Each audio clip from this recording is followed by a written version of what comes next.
Hostile target identified.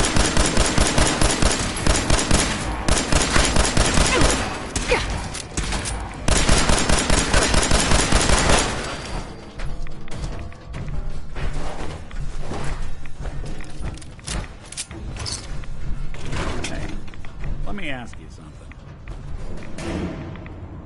Is something wrong? Well, I sort of had the same question.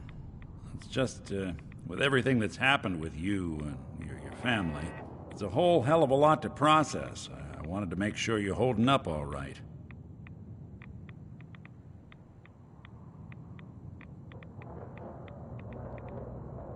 Doesn't really matter. I'm here now. I've just got to deal with that. Good attitude to have. Not the way I felt. Took me a long damn time to get a feel for this place. Thank goodness I found Diamond City. It's got its flaws, sure, but it beats the hell out of anywhere else in the Commonwealth. Of course, when I took up there back when, people were just as scared of the Institute as they are now. Maybe more. The massacre of the CPG was still pretty fresh in people's minds at that point, and folks were still losing sleep over the broken mask. Plenty of people assumed I was just a saboteur, moving in to melt down the reactor or poison the drinking water. But at the time, they couldn't exactly turn me away.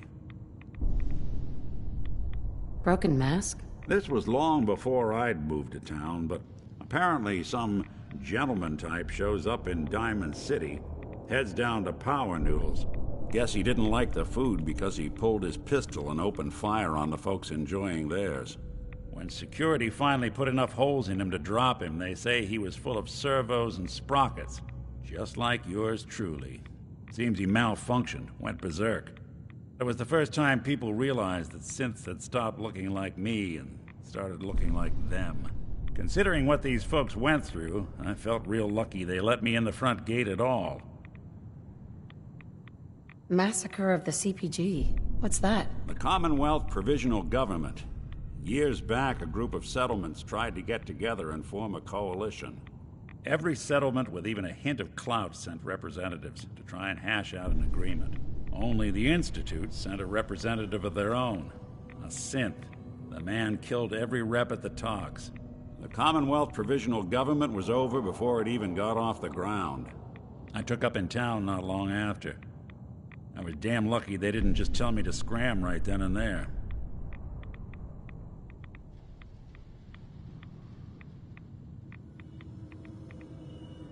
Why'd they let you in? Because I'd rescued the mayor's daughter.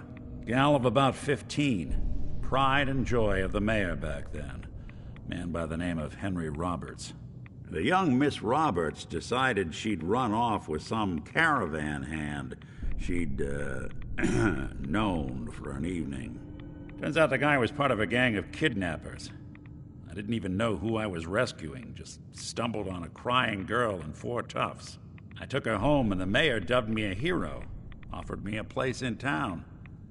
Lots of folks protested, said I was a spy, but he wouldn't have it. Taking up in the city was tricky at first, but I never tried to hide what I was, and people seemed to warm to that.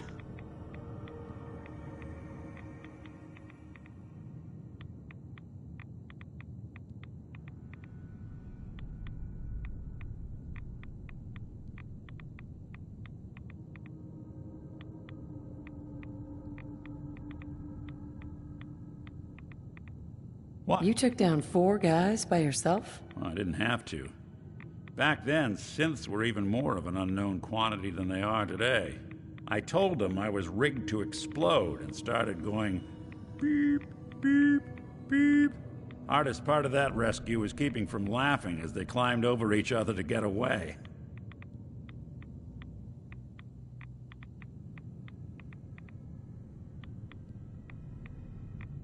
You're not a spy, right? Testing, testing. Hello, Institute, can you hear me? Hello. Hell if I know. If I am, the Institute's plan to gather intel on all the runaways of the Commonwealth has been going off without a hitch.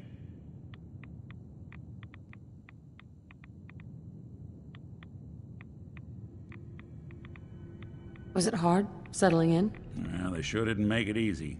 I started off doing the jobs no one else wanted. I got more banged up being Diamond City's handyman than I ever did living out in the ruins. But I guess folks never forgot I rescued the mayor's daughter, so they started coming to me when people went missing. Wife runs off with a new paramour and takes the rent money with her. Talk to the synth. An upset father decides moving him and the kids to Good Neighbor in the dead of night's not the worst damn idea since the bomb. Go get Nick.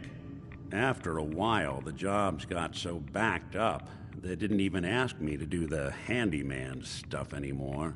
Hell, I was so happy to do it, it was months before I started charging anyone. I never stopped being Nick the synth, but it was Nick the detective folks came to see.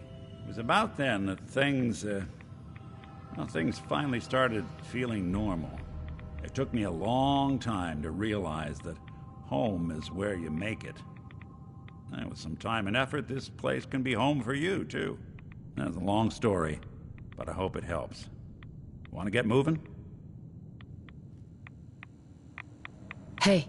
Do something for... There's something bothering you? Your thoughts? Flying that ship into the heart of the Commonwealth. Mark my words. The Brotherhood's here to start a war. That's all. Sure.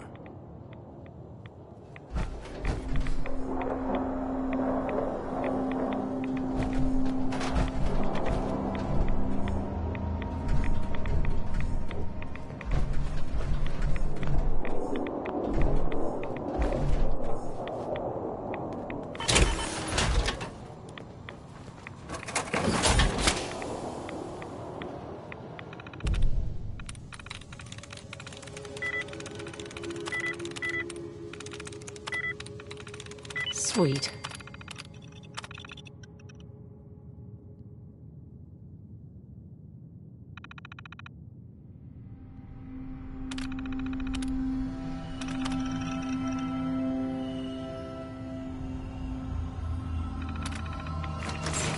That'll do it.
Heads up. Here's what I've got. Heads up. Anything I can lug for you?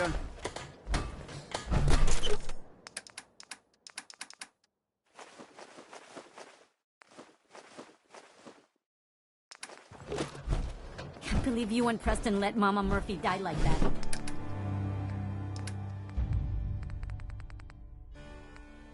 You should have stopped her.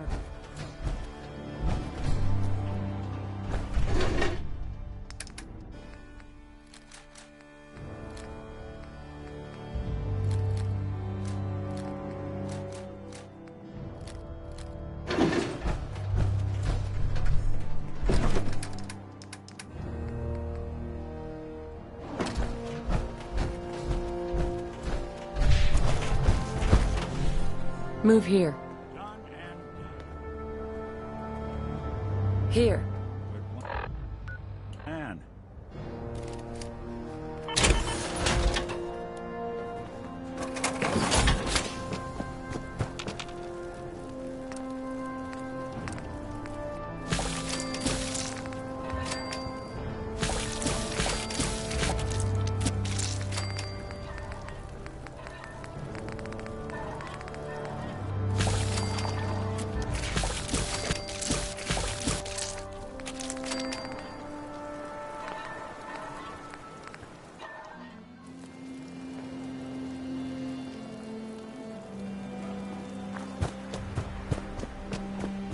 Yes?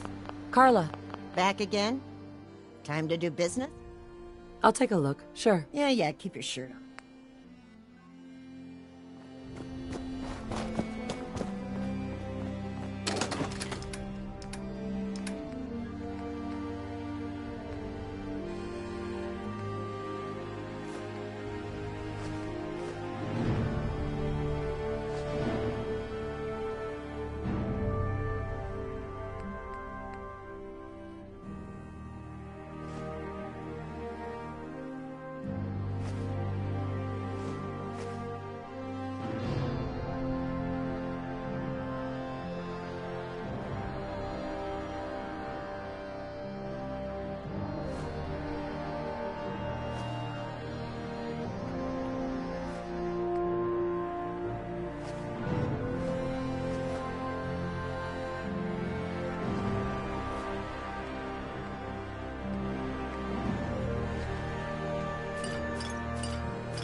Look alive. There's something up? It's about time for you to go, Nick. Sure. Suppose I'll head on home then.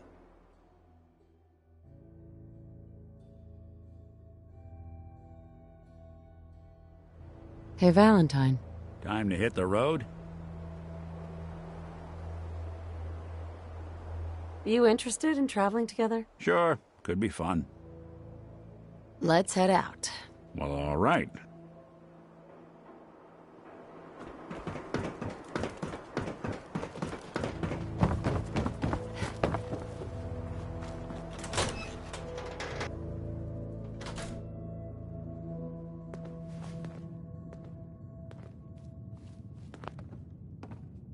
Well, well. Nikki Valentine walks into my office for a change. What can I say, Piper? You, me, and hard luck all seem to run together like acid rain down an old sewer. You, including your client here in that analogy? So, you two are finally letting me in on this little case of yours. What's the story? Where do you want me to start? The part where Kellogg turned out to be working for the Institute? Or the part where he told me they have Sean? The Institute. Oh boy. I've been investigating these creeps for over a year now. The Commonwealth's boogeyman. Feared and hated by everyone. True enough. Sometimes they snatch people in the middle of the night, and sometimes they leave old synths behind to remind us that they're out there, but to this day, there's one thing nobody really knows. Where the Institute actually is. Or how to get in. Exactly. But there's one person who has to know, right? The guy who just handed them Sean.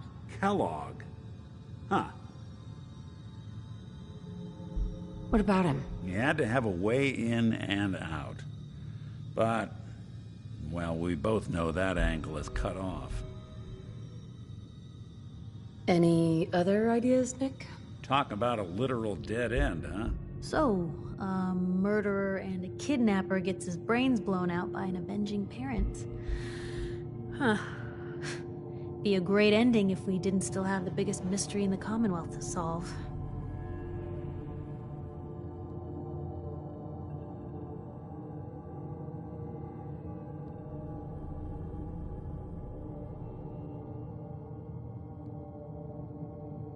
He wasn't gonna talk. Even if I had a way of bringing him alive. Gets his brains blown out. Huh. His brains. You know, we may not need the man at all. You're talking crazy here, Nick. Got a fault in the old subroutines? Look, there's a place in Good Neighbor called the Memory Den. Relive the past moments in your mind as clear as the day they happened. If anyone could get a dead brain to sing, it'll be Dr. Amari, the mind behind the memories. Who's this Dr. Amari? I'll let her give you her life story in person. Let's stay focused. I guess we're gonna need a piece of Kellogg's brain. Enough gray matter to bring to Amari and find out if this is going to work. Jesus, Nick. Gross. Seriously? I know it's grisly, but what choice do we have? We got no leads, nothing. That old Merc's brain just might have all the secrets we need to know. What exactly do we need, Nick? Kellogg's brain. It's a long shot, but Dr. Amari just might be able to get it jump-started. See what the old Merc knew.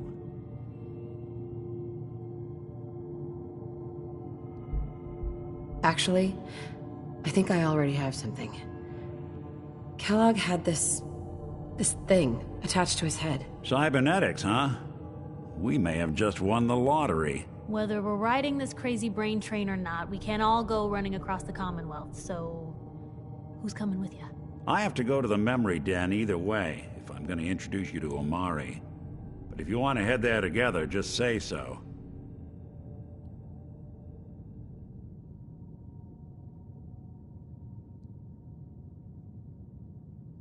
Anything else you can tell me about the Memory Den? It's in Good Neighbor, a little slice of trouble northeast a ways. The Memory Den ain't just a fancy name, it's literal. A lot of people give up all their caps, just to relive the good parts of their lives. Over and over. But not us. We're gonna try to dive deep into someone else's mind. I can meet you there, or we can head out together. I'll head out with Piper. We'll meet you there, Nick. Sounds good. You two stay out of trouble. Don't worry. We're gonna get your boy back. Just a few more steps.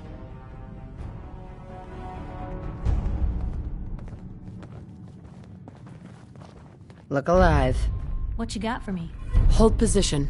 Okay, I'll be here then.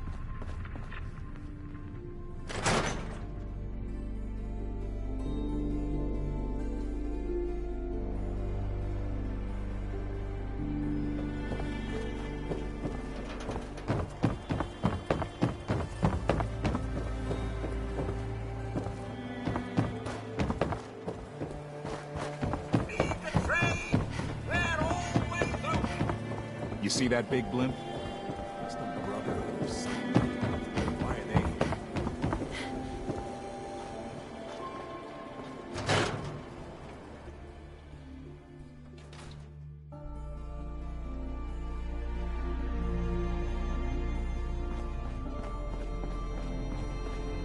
Oh, here we go.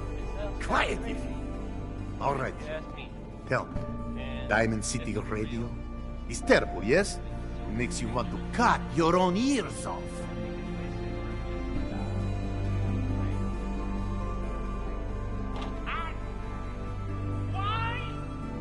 So, what's the issue? Have you not listened? This DJ Travis, he is terrible. Makes me want to go back in time and prevent radio from ever being invented. Vadim. It's true. Don't listen to my brother. Someone needs to get rid of him. We need a new DJ for the radio. I don't think many would notice if he, disappeared. Sounds good to me. All right. Now, it has to be done quietly, with no fuss. Maybe lead him out of town. All right. That's enough. Vadim isn't serious. He doesn't really want to kill Travis. Okay, what's really going on here? Sorry, we was just joking around a bit.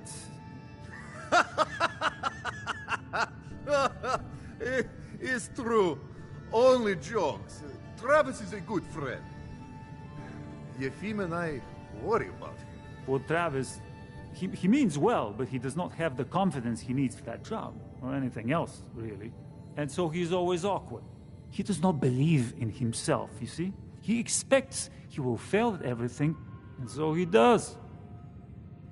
So are you actually trying to do something about it? I tell Yefim that I have planned. He does not believe me. You and I work on plan. Go on, spoil sport. Go back to working.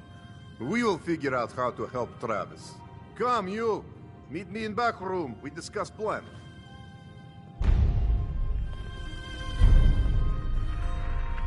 Hey there. Can I help you? Come with me. There's something you need to see. Okay. Lead the way.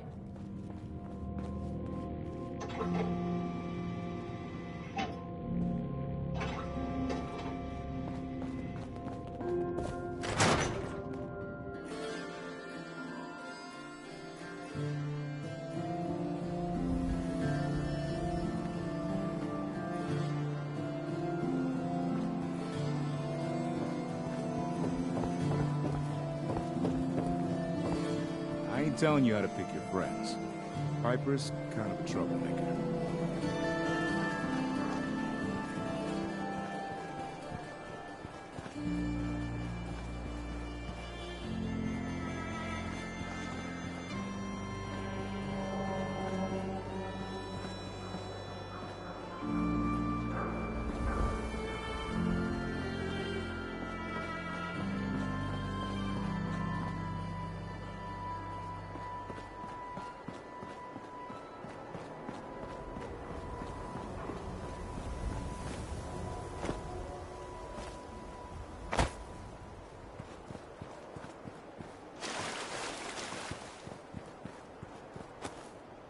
What have I told you about keeping the lake clean? Don't make me shut down this little stand here.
Hey there. There's something you want? If you have anyone to say goodbye to, now's the chance. I think you're mistaking me for someone else.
settlement of Sanctuary has, I guess, been founded to the north there.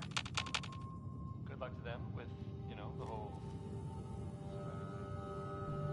And in other news, it sounds like maybe not other news, actually the same news. The Minutemen were involved in this. That's the Minutemen. I thought they were kind of done for. It sounds kind of crazy. It has me. If it's real, it would be super dangerous. I bet.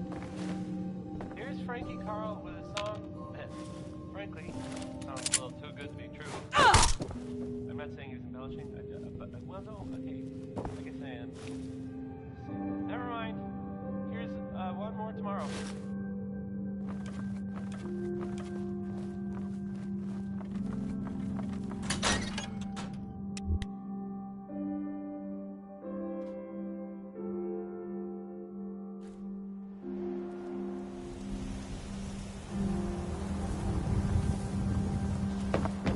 Saw you poking around that abandoned house. I'm gonna assume McDonough gave you permission and leave it at that.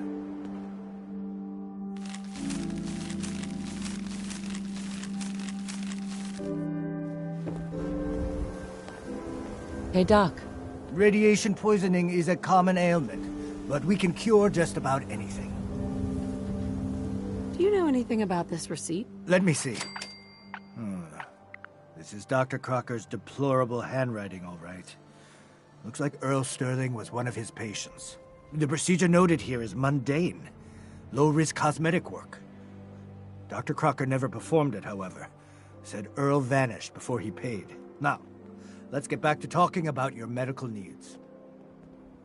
Where is Doc Crocker? I'm a doctor, not a secretary. I'm sure he'll be around eventually. Anyway, we should get back to your immediate medical requirements. Gonna pass. Very well. Nice day, huh?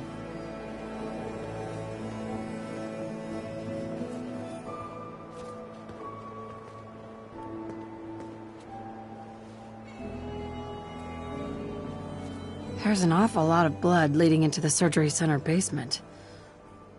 Should try and find a way down there.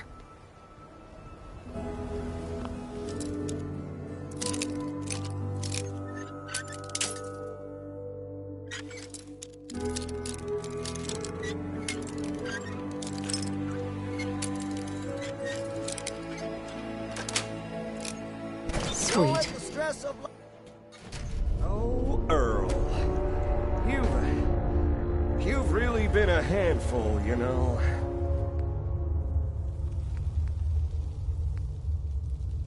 But I think... Doctor?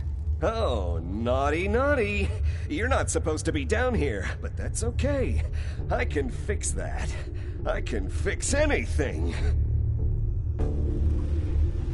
What did you do to Earl Sterling, Doctor? What did I do? I didn't do anything. It was Earl. It was Earl who didn't want to be happy. Good patients get a nice, new face. Bad patients bleed all over the floor because they want to screw up their surgeon's life. So you were performing surgery and Earl didn't make it. Is that it? I, might have had just a bit of jet before operating. So I nipped a few arteries I shouldn't have. Who hasn't? But I'm a problem solver, you see. I knew if Earl disappeared, everyone would just think the Institute took him. You made a mistake, but you can still do the right thing, Doctor. Just think this through. You're right. There's one thing I can do. Only one thing is going to make this all better. I can fix anything.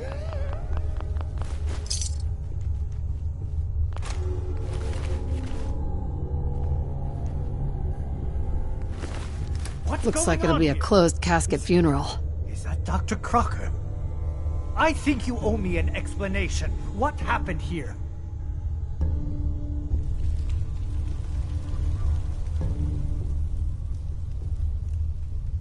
Take a look around for yourself. You'll figure it out. That's Earl Sterling's body, isn't it? Somewhere in the back of my mind, I knew he had gone through with the surgery. So, Earl didn't just vanish.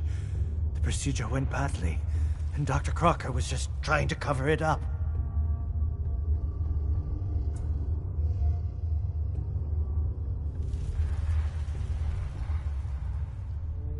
You didn't know. It's not your fault. Of course it's not my fault. That moron and his damn appearance over practice mentality.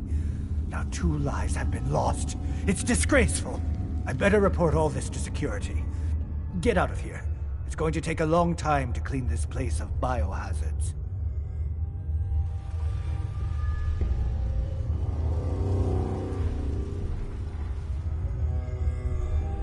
Doc. You should go. This is my surgery. I'll be the one to set this right.